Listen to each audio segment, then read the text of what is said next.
आँख मारे। जब छूती है तू दिल में बजती गिटार है, जवानी तेरी बिजली की तार है, जवानी तेरी बिजली की तार है। ए भाई ओए ले चले के घर में वायरिंग करावल जाई। एगो तनी फोटो खींच दो। आओ आओ चला बड़ा मौगा बारी हमें पूरा मौगा।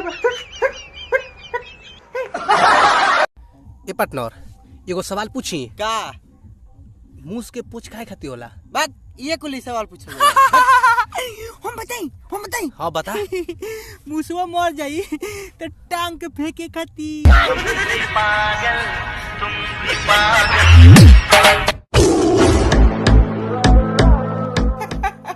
हम आएंगे गर्मी थोड़ी बढ़ जाएगी।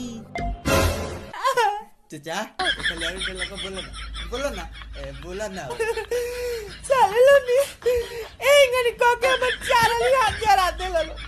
अब हम ना बोलब जालो भागो कि ना। आज एकरा कौन स्टाइल में मारी भैया हो, छकवा स्टाइल में मारा, छकवा स्टाइल में। ए राजा चल हट सामने से हट। चुपचाप हई देखी लो चाचा, तू हरामी हुआ नु।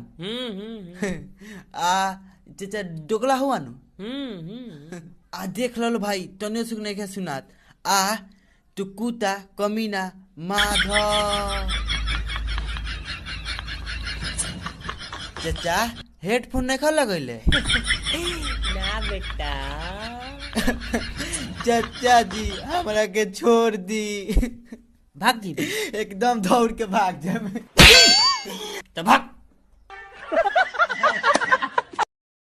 ए कहाँ तेरी रे? चिवरा कुटवावे। ए रुका ना रुका। अरे का हुई रे? मैं लाई रोला हम अपने दीदी के लेके जात रही अब अपनी भयावा डालवालो फिर डाले के ना मिली।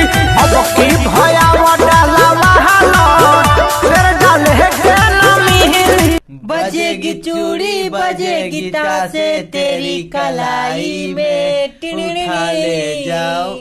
जय हनुमान ज्ञान गुण सागर, जय कपी सिति लोक उजागर।